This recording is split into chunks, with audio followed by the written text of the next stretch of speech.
So, when I ask, what is Odoo? What comes to mind? Well, Odoo is a bit of everything.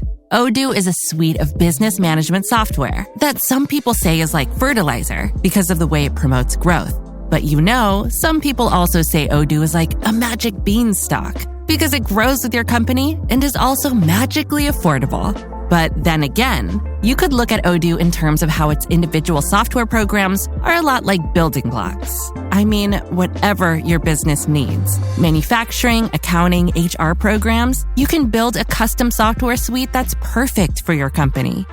So, what is Odoo? Well, I guess Odoo is a bit of everything. Odoo is a fertilizer, magic beanstalk building blocks for business.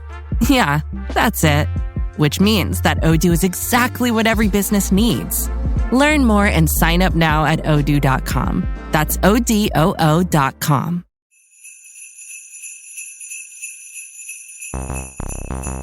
Hello and welcome to episode 293 of the Clean Energy Show. I'm Brian Stockton. I'm James Whittingham. This week I picked the most significant clean energy story of 2025, and I dare you to guess it. You can't, so don't try. You'll either have to keep listening or send me a substantial amount of Christmas cookies to find out. We take a look at the year that was in Norway. Norway is the world leader in EVs, and they have a sovereign wealth fund so large they should sponsor this podcast. All that, the lightning round, and more on this edition of the Clean Energy Show. Well, this is it. We're about to start our Christmas vacation, James. Are you excited? I'm looking forward to it, Brian. I think I already started. We're going to be on autopilot this week. This is. Yeah. Have you been into the eggnog yet? Are you lubricated? What's going on? Oh, I'm fully nogged at the moment. You're fully nogged. Okay, I'm good. fully nogged. But yeah, well, as you know, I'm retired, but I don't know. I feel like I really need a Christmas vacation this year. I don't know why. Retirement? From retirement, but I don't know. I've been busier than normal lately for some reason, but looking forward to just kind of lounging around the house and doing nothing for the next couple of weeks. What are you doing? Like working on your cottage project? Like, do you want to share anything with the people what you're working on, aside from, of course, the podcast, which rules the world, the Clean Energy Show? I'm archiving all the films that I've made, and I did most of the work last summer, but there's some niggly bits that haven't been done yet, and it's surprisingly difficult to organize all that stuff, 30, 40 years of making films, and it piles up into boxes that I'm surrounded by here in my bomb shelter. And so, yeah, I've been working on that, and So you're not retired. You're basically an archivist now. Yeah. Yeah. It's good that I have the time for it. Like, if I'd kept working, I wouldn't necessarily have time. And, I was an independent filmmaker for most of my career, which means I kind of did everything myself, which means that I didn't have time to organize it as I went. So it's a big mess. What percentage through the task are you through, would you say? I'm going to guess 43. Oh, really? No. I'm 95% done. Yeah. And then when you're done, what are you going to do? You're going to have nothing to do. Oh, then I'm going to be properly retired. I don't know. Okay. We'll see. You have to find new hobbies. But I'm going to watch a lot of movies and TV shows, which I sometimes talk about on the show. So I did want to give a little update on that. One of our listeners recommended watching The Killing, which is a Danish crime thriller show. And I just finished watching all 3 seasons of The Killing, and it was really good. I really enjoyed that. So thanks to our listener who suggested that. But I don't exclusively watch that. So, the other day I'm going to watch a movie. It's like, what am I going to watch? Oh, I'm going to watch the new Emma Thompson movie, which is called Dead of Winter. It's this sort of thriller set in the winter, starring Emma Thompson as kind of an elderly, unlikely hero who has to kind of MacGyver her way through, saving people in this remote northern location. So I start watching this movie, Dead of Winter, starring Emma Thompson and Judy Greer. The very first shot, Emma Thompson is sitting in a kitchen in a sort of a rustic cabin type place. And I see the lamp hanging from above the kitchen table. And I'm like, that's like the lamps I've seen watching The Killing. I bet this was shot in Denmark, this movie. And it was. Just based on the lamp. Now, turns out it was Finland. It wasn't Denmark. I was slightly Denmark, off. Finland, sorry. I know we have listeners, both places. I don't want to offend you, but I like to make jokes as well. But yes, just based on the first shot, looking at the lamp that was hanging over the table, I could tell that this was shot in Scandinavia. So it's turned out to be, I just assumed it was an American movie, but it turned out to be a Finnish, German, Netherlands co-production that was shot in Finland. And, they brought over Emma Thompson and Judy Greer to star in this thing. And it looked really great. Turns out it gets a thumbs down from me. I didn't really like it. It does have 77% on Rotten Tomatoes, so people do like this movie. Brian, every Saturday morning, as I enjoy my breakfast and the quiet of the house as everyone else sleeps in, I often have cable news on, and on the cable news on Saturday mornings is the Weekend Business Panel. And this has been going on for, 12 years, I guess. Somebody said it was 12 years, but I've probably been watching it on and off. And whenever, of course, something that we talk about comes up, my ears perk and I'm, put down the coffee and have a good listen. Sure. And I've shouted at the TV many a time during this segment because I thought, these guys don't know what's actually going on in the world. Well, boy, howdy, have they come around. Wow. In fact, I would say they are maybe the only voices in Canada now who are saying what we've been saying since day one of this show, and it is a tragic thing. This is about the Canadian auto industry. The Canadian auto industry is linked to the American auto industry, so we do some manufacturing here. We have lots of parts companies that make parts for cars. They go back and forth on the Detroit border with Windsor, Ontario, Canada. There's manufacturing jobs, right? And these are union jobs, and they're well paying. And it's really important to the largest population province in Canada, Ontario. And it would be a huge hit. And we have been talking about how, the incumbent automakers are screwing up when it comes to the transition to what the future is going to be. Well, we've long known what the future is going to be. By the way, coming up on 6 years of this show, the whole time I've been yelling at the TV, and then before that. But now they are saying what we are saying. But auto manufacturing itself is a declining industry in North America. That's the fundamental problem here. So the Chinese vehicles that Mark is talking about, it will land on the shores. Consumers are not going to be willing to pay, twice or three times the price of an alternative that's available somewhere else in the world to prop up a Canadian auto industry. And that sounds very harsh and very difficult, but the reality of it is that economics will have to adjust for this. So manufacturing in the auto sector will go away. The question is when and how do we take care of those communities and those workers, but it will be gone. Like in 15, 20 years, we're not going to talk about Stellantis. We're not going to be talking about General Motors. Those businesses are no longer here.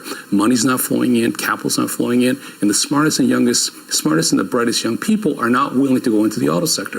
If that's the case, that industry will shut down. So now, how do we replace it and where do we go from there? And that's the challenge for the governments at all levels.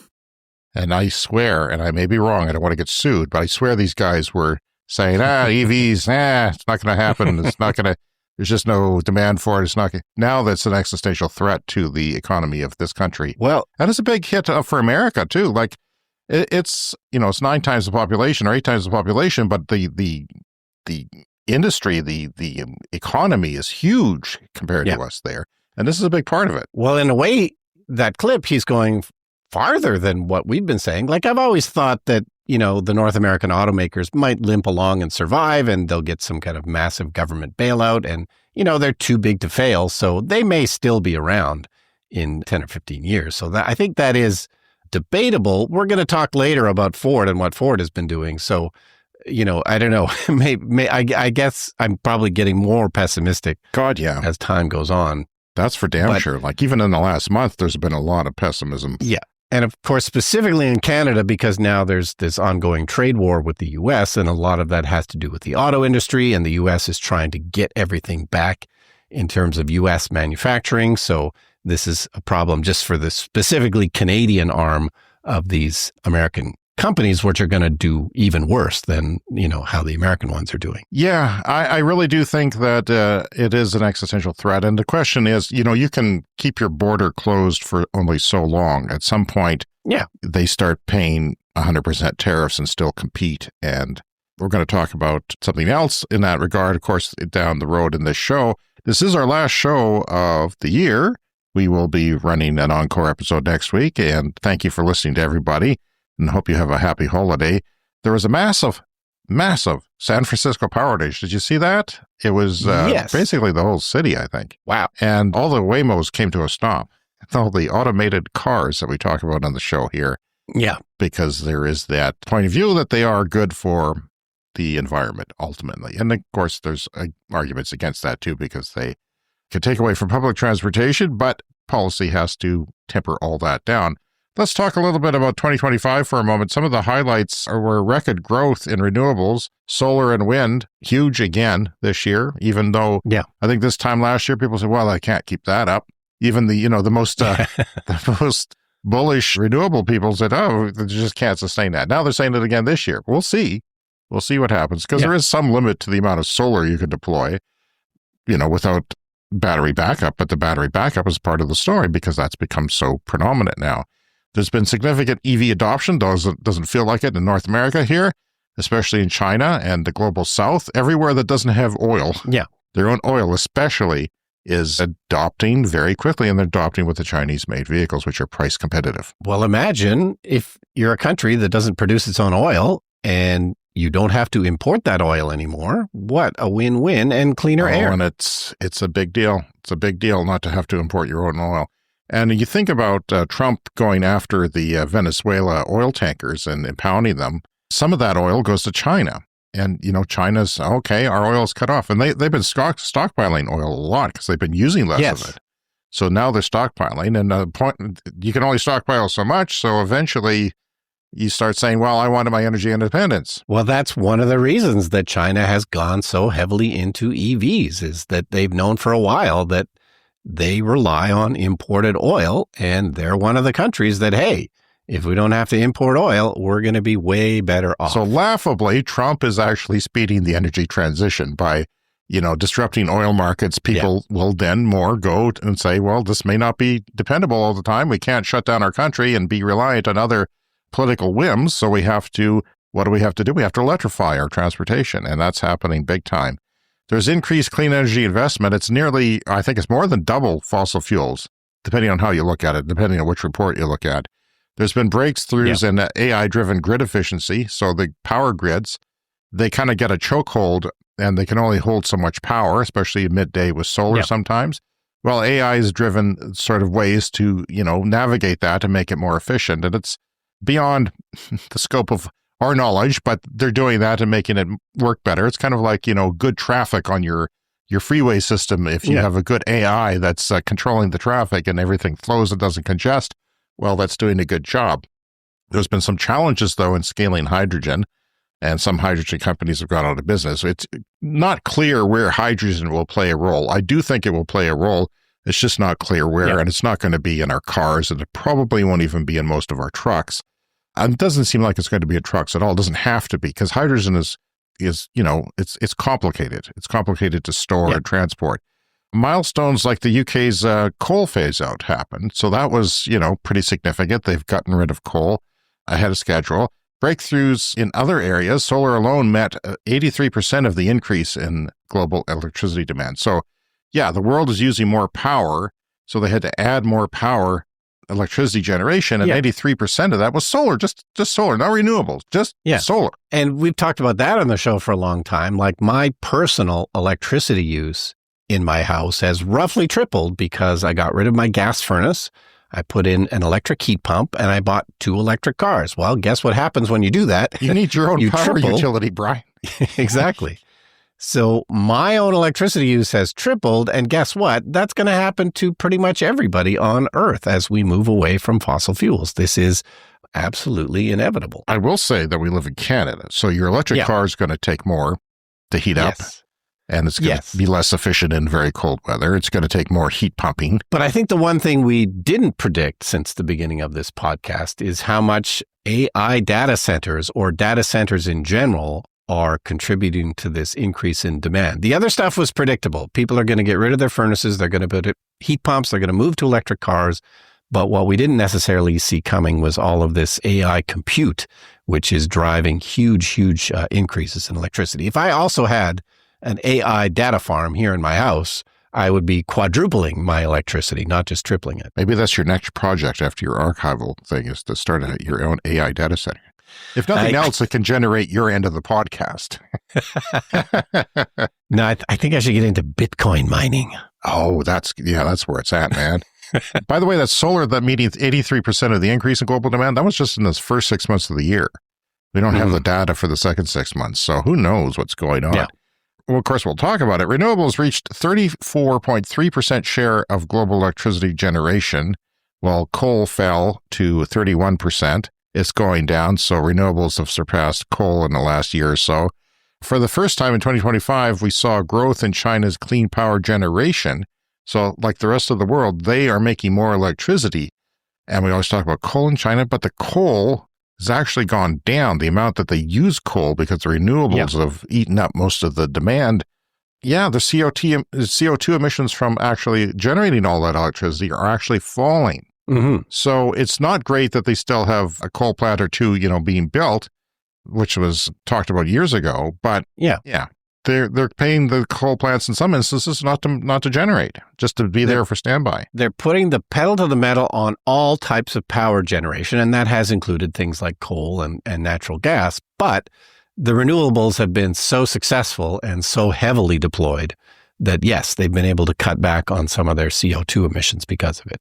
All right, and an update on Norway in 2025. This is, I think, a great good news story for the end of the year. We always talk about Norway.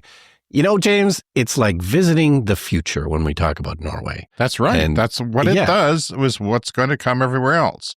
And there's people shaking their head now. I know they can, especially newbies for the show. Yeah. But Brian and I are almost always right. Always. I'm just going to say. Why am I not on that business panel? I should have been on that business panel, flown to Toronto every Saturday morning and been on that business panel because I knew what was going on. Well, and if we just think about Norway for a second, what are the chances that Norway's progress in EVs is somehow going to reverse? It's just not possible. It's just not realistic. Now, we both drive electric cars. We know that they are superior. I always compare it to driving an iPad compared to like an 8-track player or a cassette deck. It's like, why do you want to go back? It's a different world. Yeah. But, if you listen to different news sources, if you listen to Toyota, they've got a lot of work promoting hybrids instead of pure electric. But that relates to what we're going to talk about here in Norway, because you might think, well, plug-in hybrids, maybe they're huge in Norway. Guess what? They are absolutely not. Battery electric is the way of the future. It's the way that Norway has already gone. They have proven that it's possible. And since they've proven that it's possible in a cold country, well, that absolutely proves that you can do it anywhere else. Maybe hot countries might even be the bigger problem because we know that batteries don't take well to super high temperatures. But yeah, if you can do it in Norway. The current ones, at least. We do see promising things on both ends of the scale for cold and hot. Yeah. So that's cool. That's still coming. I don't know when it'll trickle down to cars that people buy around here, but they're coming. It's still kind of early days for electric vehicles. They work incredibly well, even though this is really only the first or second generation of electric vehicles. And obviously, they improve every year. This is from Clean Technica, and it's just kind of a roundup of where Norway is in 2025 and where your country will be in the future, and hopefully not too far in the future. This is inevitable. It will happen at a different rate. It'll happen in a different way in every country, but Norway has shown, what's possible. So I thought these numbers were fun. So EVs, as we know, are basically almost 100% of the market share in Norway for new car sales. And they have legislation that supports this. 2025 is the last year you'll be able to legally buy combustion vehicles in Norway. So this is what's left in the market share for new car sales in Norway for non-EVs. So EVs are up around 98.5%. Plug-in hybrids are 0.93, less than 1%. Diesel is 0.83, hydrogen 0.63. So they still have some hydrogen car sales in Norway. That is remarkable that hydrogen is just a 0.2 difference between it and diesel. And diesel, Hydrogen, and the most hydrogen's niche. Pretty darn low. The most niche of all clean energy vehicles is hydrogen, and it's almost as many sales in terms of diesel as well. Now, but petrol. Gasoline. Lord. Gasoline cars, 0.2% of new car sales right now in Norway. Wow. But hydrogen, I'm assuming that because Norway was so much ahead of the game that they were into hydrogen vehicles, many years ago and sort of gave it the college try as a possible So they have more hydrogen vehicles than most places, and I'm assuming the infrastructure to fuel them as well. So Right. it's probably one of the few places where a hydrogen vehicle is actually possibly viable. You could probably drive around in one in Norway. But this brings to mind the recent news story that I think we mentioned briefly last week. So Ford in the US, of course, has canceled their F-150 Lightning fully electric pickup truck, and they're replacing it with, well, it's not technically a plug-in hybrid. I would call it a plug-in hybrid, but they call it a extended range electric vehicle, which is kind of the same thing. So I think what happens with that is that your engine, your combustion fossil fuel engine, doesn't power the drivetrain. Yes. So it will run to charge the car. It will still be a pretty hefty engine to charge it that quickly, but it's basically a generating. It's a generator. Fossil fuel. And there have been other cars made in this way. The Chevy Volt, before the Bolt, the Chevy Volt had this type of powertrain. And there's discontinued. Yeah. A few years ago, which was pissed off a lot of people. And at the time, because that was maybe 10 years ago, like that was a great technology 10 years ago before, electric vehicles were fully developed, before the batteries were cheap enough. So, in some ways I like this decision from Ford. I mean, I think it's ultimately not going to be good for them because it's sort of like short-term thinking. But one of the reasons they did it was they could take a massive tax write-off on what they've done so far in electric vehicles. They're taking a $19.5 billion impairment on their balance sheet because they've been able to write off a bunch of what has essentially been unsuccessful electric vehicle programs. So I imagine that's going to help their bottom line a lot in the short term, but it doesn't necessarily make them compete in the long term. So I really like the idea of an extended range electric vehicle, but 10 years ago would have been the time to do it. 10 years ago, it would have been amazing. It's still not maybe the worst play for them because it is still an electric drivetrain for the truck. So it will get people used to That's what I was thinking. Superior electric drivetrain in a truck. So people who drive trucks will suddenly realize, oh, the torque is better, the horsepower is better. This whole electric thing is rocking. I love it, Yeah. But it's a bridge. I think the use case though for trucks, where they if you're hauling it, they're made for hauling things.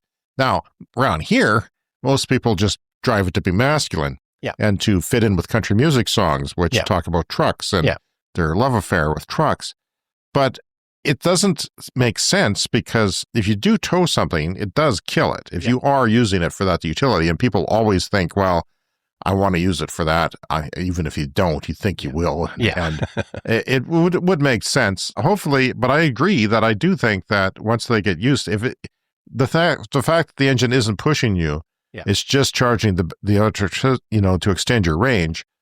That is a good thing because it is, and most people around town, even fleet operators, even if you are towing something, you probably won't use that engine, but you will have to get the oil changed every year. Yeah. But most people around here use their pickup trucks to get groceries, so they don't need that. But it's true. It's laughable, but it's true. It's ridiculous. Yeah, you see it, and it's just stupid as hell. People might think we're joking when we say that, but no, people just buy a pickup truck and then they get groceries. And then maybe once a year they buy a piece of plywood from, Home Depot or something and put it in the back, which barely fits because the beds often don't fit plywood. Yeah, they're making the back row, the crew cabs, and takes up the cargo space sometimes. So depending on how the truck's designed. Range in pickup trucks, electric ones, is a legitimate issue because as soon as you start towing, as soon as you start hauling, the range really does drop a lot. So this new Ford F-150 is going to have 700 miles of range, they say, which is significant. So they're going to cut way back the size of the battery. They're going to put in a little gas tank. Now, if you're towing, that's probably the figure without towing. Yeah. So if you're towing, then it comes down to a reasonable amount. Like you could still tow with that.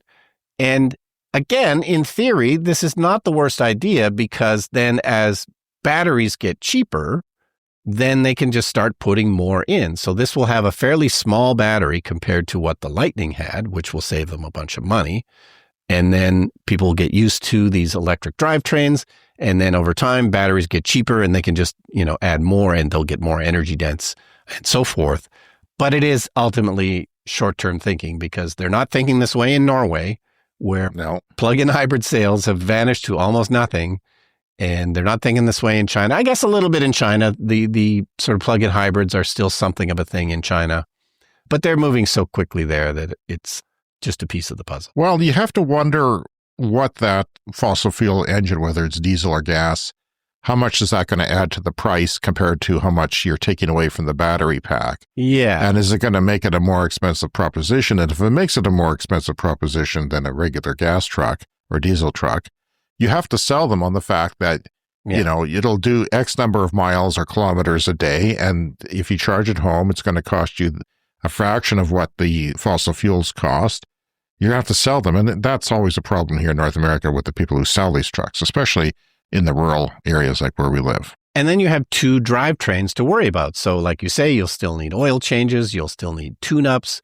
But a company like Ford, they actually like that because one of the problems with EVs is there's less service needed for them.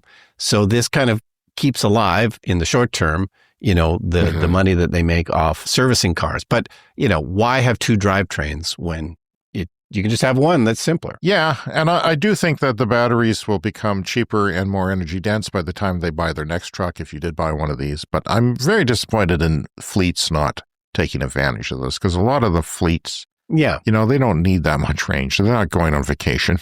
They're just driving around towns or cities. And, even if you're towing, you don't need that much. So yeah, there could have been a better uptake for sure. Of course, the Lightning wasn't cheap either. That was one of the things. But, pickup trucks are generally quite expensive. People buy all kinds of expensive pickup trucks.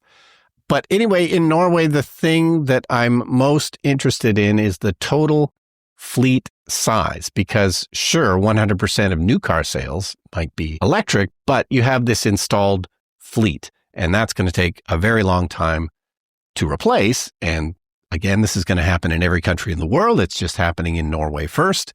So right now, the total fleet in Norway is 31.7% battery electric. Diesels are now down to 31.76%. So battery electric now more installed base in the fleet than diesel, and diesel very popular in Europe and the Scandinavian countries over the last several years. So that's a very big deal. But if you add plug-in hybrids and hydrogen to the fleet, that takes us to 44.3% of the installed fleet in Norway. That's pretty impressive. It's almost half of the installed fleet. That's amazing. And if the rest of the world was moving as quickly as Norway, it wouldn't take that long for the rest of the world to get to 50% of the installed fleet. So I wouldn't be surprised if it's at 50% of what you actually see on the street because, your elderly people who are hanging on to their car don't drive very much. They're going to park that. But the ones that are doing the most driving probably pick up a majority of what's on that installed fleet. I'm sure how it works. What's on the road is already above 50%. If you own a gas car and an EV, which one are you going to drive? You're going to drive the EV because it's cheaper to pay for electricity than it is to pay for gas. Absolutely. And of course, this only goes down from there. And then suddenly you realize, I'm driving an antique. Yeah. Compared to everybody else. I have a flip phone when everyone else has a smartphone, and you start to get a little bit aware of that and maybe aspire to have something newer if you're not, ignorant enough to think that it's a bad idea. Yeah. Obviously, in Norway, they have a great charging infrastructure and, huge gas stations that are not selling gas anymore. They're selling electricity, which is great. Yeah.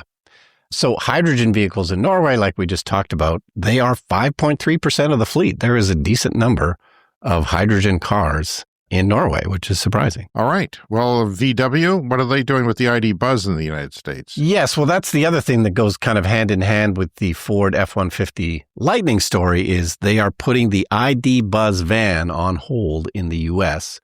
for a year. They say they're going to bring it back a year later, but like the F-150 Lightning, it just hasn't been selling that well. It was kind of more expensive than people expected. Yeah, it really was. The range wasn't as good as people expected, so the thing was kind of a flop. So it's a great vehicle. Like I see a couple of them around here, and I think, I want one of those. But it's not a great value proposition because they are so expensive and have, the range. You probably want to travel with it, and Yeah. It wasn't built for it necessarily greatly. No, this is one of the things, like, they announced it way too early. Like, they first announced it years ago, and then it took them like at least 5 years to actually get it into production. And so by the time it finally arrived, people were kind of like, all right, whatever, I'm bored of this. It just didn't land when it finally was announced. And the look of it is good, but I wouldn't say it's great. Like, the styling is good, but it's not a total slam dunk. People liked it better when it looked more like the old VW bus. They ended up changing it a bit. So yeah, it just kind of flopped. So they're going to pause it for a year. VW says they're going to bring it back a year later. But of course, we know VW is also having money issues, sales issues. So that remains to be seen. So the last thing I wanted to mention about Norway was there's a nice chart here. And again, this is from Clean Technica, the story of what are the best-selling vehicles in Norway. These are battery electric vehicles. Tesla has the biggest share. Volkswagen is number 3 with the ID4. That's, Volkswagen has a huge installed base in Europe and Scandinavia. They're very popular there. So the ID4, not particularly successful over here in North America, but doing very well in Norway in the number 3 position. And the Chinese automakers have started to move into Norway. So I just wanted to mention there's 2 Chinese cars on this list. Actually, it might be 3, the MG S5. Yeah, there's 3. They're not particularly... Wasn't Volvo technically a Chinese-owned company, ultimately? Yes. I'm not sure where those are made, but yes, you're right. But anyway, there's a Mazda on the list, or a Mazda, as they say. What? Yes, but it's made in China. It's a Chinese car that has... It's like Toyota V. They got these great EVs, but they're made in China for China. Yeah. Thanks, just for Toyota. the Chinese market. But they have started to export some of them. So the Mazda 6e is available in Norway, and they have been selling some of them.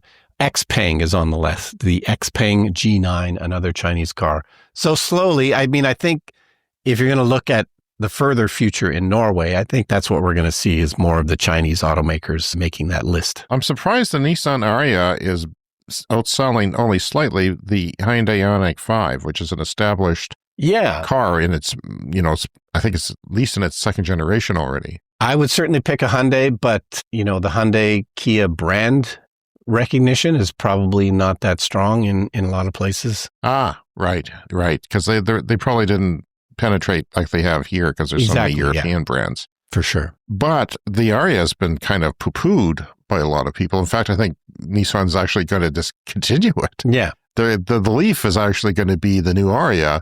It's going to be a smaller, cheaper, more accessible version of a usable car, but really on the small side if you want to call it an SUV in any shape or form, but still interesting.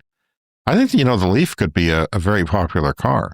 Yeah. The new Leaf. It's got a really good range. Like, I've considered it. Like, I'm trying to think, like, how do I get out of Chevrolet with their crappy cars? Yeah. They're, the cars that are fine, but the things are falling apart that I don't like falling apart. Like the door, the mat, the carpet on the floor was like gone first day we bought it practically. It was just off from untucked. And I don't like them. I don't like the service people. I don't like the way they're BS around things. So they charged us a whole whack of money to get a safety check because of the brakes that weren't being used. By the way, I have to hit the brakes to make sure you use them. If you don't use your brakes, they'll charge you money to work on them, which I don't like. But anyway, that's very interesting, that list. Anyway, I'm going to talk about my favorite story of the year since this is our last show of 2025. Goodbye, 2025. Hello, 2026. What will that bring? Who knows? But I had to think about this, Brian. I had to really think, what was the story? And then it hit me. And that is, it is back to electrified transportation again. This is trucking in China. Electrified trucking in China, because throughout the year, I've seen so many stories on YouTube and analysts and engineers and different people saying, we can't electrify trucking because it would take so much power to go to the trucking company. They've got 200 trucks and the truckers can't stop long enough to charge. And then where are you going to put the charge? These are people who are pushing for the electrification of transportation, but at the same time saying, we can't, there's going to be challenges, so look out. Well, China said, thanks, we're just going to do it. And they did. I don't know if people realize the stats of what's going on with trucking in China. This is This is freight trucking and long distance, what we call semi-trailers in North America. Okay. And, smaller trucks that would deliver to stores and, sort of the big box trucks, anything that carries freight.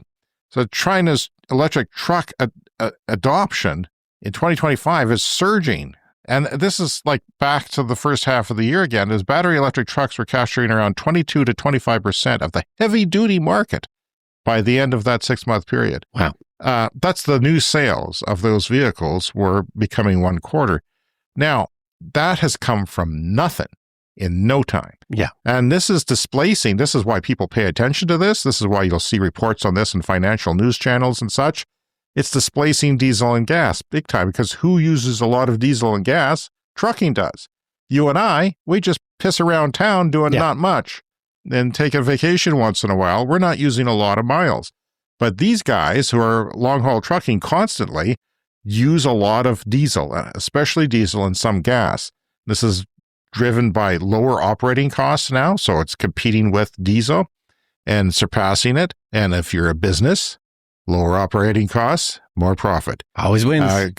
Lots of government support over there in China for this. The government has decided they want to do this. Why? For some of the reasons we talked about. Political stability of getting your energy from other countries. And advances in battery tech have also helped, but swappable batteries in trucks are a thing there now. Yeah. They've got corridors with battery swap stations. And I saw one in Australia. You may have seen it on the Fully Charged show last summer. They did a show in Australia where they did a swap in 4 minutes. And it seemed like it could have been 2 minutes because the robot was just moving this big 2.8-ton battery very carefully and slowly. But if they perfect the robotics of it, it seems like it could easily be 2 minutes, which is, diesel fill takes something like 7 minutes, and this one took 4. Yeah. So it's already surpassed that. This is one of the things that I've come around on the last couple of years. I used to not really believe in the necessity of battery swapping, but I think there will be some use cases. It won't be the predominant way that people do things, but there will be use cases for it. And one of them could be, freight. Yeah. So this signifies a major shift. Analysts are predicting EVs could soon dominate new heavy truck sales in China, significantly impacting global energy and emissions. And, the crude oil that we monitor around here, WTI, it's like $56, which is really low. And our government was depending on the money and the royalties from getting that out of the ground. Yeah, that's tough. That's why Alberta wants to build pipelines to every coast and every direction, including to the moon, so they can sell all their oil as much as possible before it goes away. So dwindling Chinese interest in fossil-fueled cars, I just love reading that sentence. Yeah. They're losing interest in fossil-fuel cars. It has forced the country's automakers to export more of them to foreign markets like Russia, Latin America, and the Middle East. So China's they do make internal combustion engine cars, but they're exporting them because nobody wants them in China, because once you get to that 56-60% market share and you have good infrastructure, which China can do because they're authoritarian, they're communists, they can just push a button and say, this is what we're going to do for the stability of our country. But in 2020, nearly all new trucks in the country ran on diesel. That's the inauguration of our show, 2020. By the first half of 2025, not now, the first half of this year, they were 22% of new truck sales, new heavy-duty truck sales. Yeah. And a report earlier this year saying sales for new energy trucks in China are estimated to have risen 175% year on year. If we see something like 18 to 28% improvement, that's good. Yeah. For electrification. This is 175% in 1 year. So, boom, there is no start of the S-curve. They skipped that, and they're going right to the moon now with adoption because it makes sense. And this is driven by economics and, yes, some policy, but they're not kicking and screaming. They love it. British research firm BMI expects electric trucks to account for nearly 46% of new sales this year, right now, 2025. So it's going to shoot up to almost half, and 60% next year. Yeah. This is why this is my story of the year, because when it happens in China, it can happen anywhere. It'll start exporting other places. It won't necessarily happen as quickly as in China, but absolutely. No. But the fact that China is, there are more cars there, more gas consumption there than anywhere, that's going to affect the oil markets. When the oil markets tank, when they are in a existential decline, then politicians start to realize, well, maybe we don't need to start pushing that anymore. Maybe we're going to stop believing that. I'm waiting for that day because there's so much false information and false policy out there for fossil fuels. So 60% in 2026, this is a British firm, research firm, and the Associated Press reported that. The impact on fossil fuel markets is already starting to become visible. Diesel consumption in China, the world's second largest diesel consumer after the United States, fell to 3.9 million barrels a day, and that's down 11% year on year. This is in June, though. This is 6 months ago. Yeah. So it's going to be even more significant now when we get those numbers. Major logistics hubs in the Yangtze River Delta have now dedicated charging stations along key freight corridors, the Associated Press reported. Beijing and Shanghai have built heavy-duty charging hubs along highways that can recharge trucks within minutes. Within minutes. This is charging. Yeah. Within minutes. They say the drivers can't spend time charging. Well, they can take a few minutes to go to the bathroom and charge their vehicle. And fleet operators are increasingly adopting depot charging. That is where the trucks stop and unload or load. They're going to charge there, which we've always thought would make sense. And opportunity charging and battery swap models. So experts in the West say all the time, this can't be done. It is being done. And CATL, the world's largest battery maker, is opening 300 battery exchange stations, that is swapping stations for electric trucks by the end of this year. And guess what? We're at the end of this year. Yeah. And you and I probably don't need battery swapping for our cars, so it didn't necessarily make sense. But maybe trucking. Maybe trucking is the use case for it. Battery swapping for some owners, basically you buy the car and you lease the battery if you do that. And you could lease a small battery and maybe you pay, for 200 kilometers of range or something. Yeah. But you want to go on vacation, you just swap out a bigger battery. I'm heading out of town. Yeah. My first stop, I'll just go for a couple of hours and I'll get a big battery and go from there. And then you're not carrying that around all the time and your car becomes more efficient. So there is interesting case scenarios for this, but people do like to own their cars when they own their car. Yeah. That's the challenge. But things are changing. Yeah, and you and I can easily charge at home, but not everyone can charge at home. So that's another use case for people who aren't able to do that. All right, let's move on to my favorite story from 2025. This is from back in January. It's from Hannah Ritchie at Our World in Data. Hannah Ritchie does a lot of great work looking at the clean energy transition. And this story is amazing. It's basically the world has probably passed peak air pollution already. Now, this is different than CO2 emissions. This is different than James's house, which appears to have rising emissions problems, perhaps, rising pollution problems. Indoors and out. Yeah.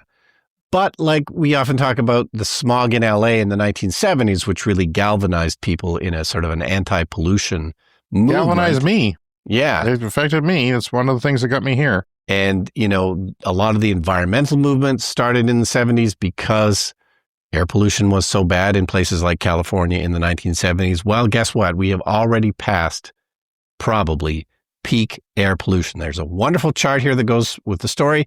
Ammonia is the only one on the list that looks like it has not peaked yet, but sulfur dioxide is down for several years, nitrogen oxide down for several years, carbon monoxide, black carbon, and organic carbon have all hit their likely peak and have started to decline for a few years now. Organic carbon sounds like the good carbon, like an organic apple. Yes. I always like to go down to Whole Foods and get some organic carbon. But yeah, this is an amazing good news story. Things that cause acid rain like sulfur dioxide, it's all dropping, and it is visible in the air if you visit California, for instance, which used to have the worst pollution from all of their cars there. So, we still have work to do with CO2, which of course is a huge problem causing global warming, but the actual air is cleaner. Generally speaking, your mileage may vary in different places around the world, but generally speaking, we have passed peak air pollution. Yes, and that's a good thing because the results of high carbon in the air don't always show up right away. They're not tangible. But if you get up in the morning and you're breathing bad air indoors and you have asthma and it shortens your life, that's not good. It's tangible. You can see it, you can breathe it, you can touch it. And, that's one reason why China's cleaning up too, because they don't want political unrest. Yeah. Because it was getting very bad. Yeah. And of course, they had the Olympics there and they were very worried about the air pollution in China when they were doing the Olympics. That would be a bad look and not great for the athletes. So they've been working on that. And yeah, Our World in Data, just a plug for that website. It's a fantastic place to go. You can actually go there and look up your country and see where it stands in terms of various types of pollution. Right. And I can tell you, Brian, that the winter is the first winter that we've been monitoring air quality. And I get alerts now because you can get alerts from Environment Canada when the air quality goes bad. Yeah. It's not there on your weather page. You have to dig. You have to click to go another layer to look at the air quality. And people don't usually do that. But now I'm getting air quality alerts. When it changes, I can customize them. And I'm telling you, there's a lot of bad air here in the wintertime. Yeah. It's not forest fires. You can't blame it on wildfires for that. Anyway, if you'd like to contact us, drop us a line anytime, cleanenergyshow@gmail.com. And you can leave us a voicemail online at speakpipe.com/cleanenergyshow. We'd love to hear from you, and we'll get to some more letters later. And a reminder that the Clean Energy Show is an independent podcast that is made possible by our listeners. And you can find us on Patreon and support us there. Coming up, it's the lightning round.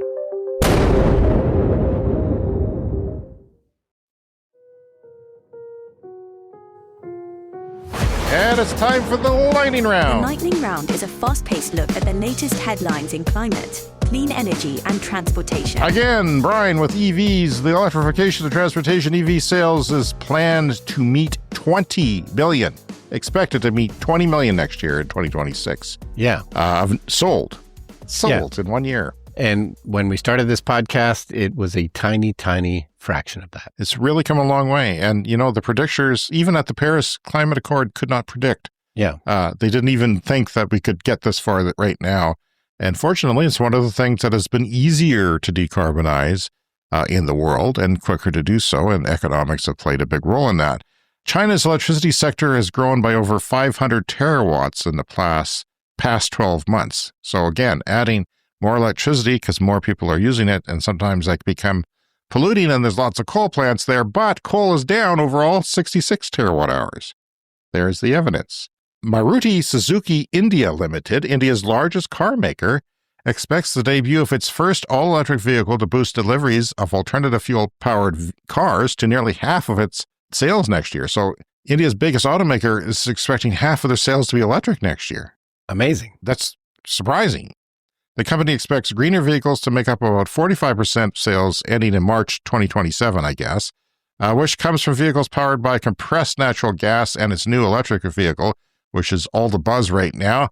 And it's actually a small mid-size SUV, which is kind of not what you would maybe expect in India. It's the first vehicle to come out. And it's the e-Vitara. New Zealand's highest court has found that governments must consider climate change when deciding whether to offer oil and gas blocks for tender. Volkswagen has announced that it's canceling the ID Buzz after just 1 year on the market. And by the way, the ID was a little bit bigger in the United States. We talked about this earlier in the show, but it was a little bit bigger because I think they wanted another row of seats because they thought the Americans would like that. Everything's bigger in America. It's like Texas. So CATL, the world's largest battery maker, has now got humanoid robots working on their battery packs. And nice. They're not walking around. They're on this little kind of like Roomba that they stand on and moves around. But they are humanoid after that because you don't need people to step in a factory if you can, as a smooth floor. That's right. If it's, with a straight flat floor, just put them on wheels for sure. But they are doing activities that have replaced human workers in the testing process before battery packs roll off the line and its operation cycle matching that of skilled workers. I really do think that is going to take off because I hear $20,000 for one of those. Yep. And I'll get one, I'll trade in my car and carry me around town. I don't care. Yeah. The problem is the software, the AI software to make it useful. Yes. But the rest of it has come down, and it's only going to come down further. Yes. It sounds like the hardware is going to be ready before the software is, that, humanoid robot software is going to be a big, big problem, which they're building more AI data centers for, which is going to drive more electricity use. EVgo has accelerated network expansion. These are people in the United States who have an EV charging network for vehicles along highways and in cities. Yeah. And they're doing what Tesla did with a different twist. Tesla was manufacturing their charging station. They're putting all these sort of gas pump looking dispenser things and the big, cubes of things that invert it from AC to DC and regulate all that. They were putting them on concrete pads and then shipping the pads. So they're kind of pre-installed in the factory. I always like that sort of thing for efficiency and quality. Well, they're doing it with metal. So they've got these on big prefabricated charging skids, which are made out of metal, not concrete. Redwood Materials, that's the, company for recycling rechargeable batteries. This was created by one of the people who worked at Tesla. He went off and started that a few years ago. And it's really a cool operation and one of my best, favorite stories of the last couple of years. Mm-hmm. But now they've got a drop-in depot. This is like a vending machine for dumping your batteries. Mm-hmm. You drop it in, any battery or battery-powered device. You don't have to tape anything for it to worry about any shorting or anything like that, or sort it. You don't have to do anything. You just throw whatever in that has a battery. And the bin does the hard part. Inside, smart sensors quietly monitor what's going on and keep tabs on capacity and safety in real time. And then they take it from there. When the bin is full, it's easily swapped out and sent to Redwood, where they recover more than 95% of the valuable minerals inside those batteries, whatever kind of batteries they are. Yes, and as we said before, once you take those materials out and make a new battery, it's probably a more efficient battery than the one that you're recycling. Now, we have these battery recycling bins at our local university, and we use them a lot. Like, we go walking around the university in the winter when it's too cold to walk outside. And I think it's the engineering department does it, but they have these green bins in 2 or 3 places around the campus, and they take care of it for you. You drop the batteries in the bin, and somebody takes them away and recycles them. Yeah, that's very nice. And it's hard. We have to, we can't throw out a battery, even like a AA battery. You have to sort of, take it in somewhere. And we've got a big stack of those around. So Waymo, the robotics, autonomous taxi service in the United States and now expanding to other countries, has had 20 million paid trips, and it's mostly U.S. robotaxis, 20 million paid trips. So they're really pushing it. I don't know if they're motivated by Tesla's advances, but they're really putting the pedal to the metal. Yes. Did you hear about Mariah mode in the Waymos? No. For the Christmas season, they've decked out some of their driverless taxis in Mariah Carey banners. And when you get in the Waymo, you get a special greeting from Mariah Carey for the Christmas holidays.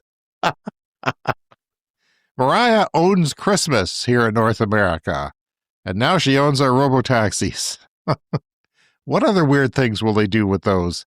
The U.S. plans to dismantle the National Center for Atmospheric Research. Great idea. No atmospheric research needed anymore now that the world is on fire. A key climate science agency, that the Trump administration is calling a source of environmental activism. Yeah, the truth, activism, to some people. Yeah. A major poll reveals that 70% of Brits would back a new solar farm in their local area. Yeah. A lot of talk about anti-solar. Yeah. Not in my backyard. You often hear that people don't want solar farms around, but not necessarily true. Well, and finally this year, Vietnam, Uruguay, Thailand, Costa Rica, Indonesia have all overtaken the U.S. in terms of EV share of new car sales. So yeah, if those countries can do it, it's policy. We got oil, we got a car industry. Those other places don't, and look what's happening. Yeah, surely the wealthiest country on earth could be making more progress. All right, well, that's it. Please find us on social media, Clean Energy Pod. Find us on Patreon at patreon.com/cleanenergypod. And the email is cleanenergyshow@gmail.com. And if you haven't already, be sure to hit that subscribe and follow button wherever you're listening to this podcast right now. And a big shout out to our Patreon members who have supported the show financially. It has made a huge difference to my family. I thank you very much. And every week we talk about our Clean Club executive members, Green Bastard and Bradley, because they give enough money to get a shout out every weekend. We have shout outs and other perks that you can get on our podcast for all the people. And thank you to everyone who's supporting us, including the people who don't get shout outs, but give us a tiny bit of money every month. We really appreciate it. It does make a difference. Thank you all. Have a wonderful new year. And we'll see you again next year. Yeah, special episode next week, and then we'll see you in the new year.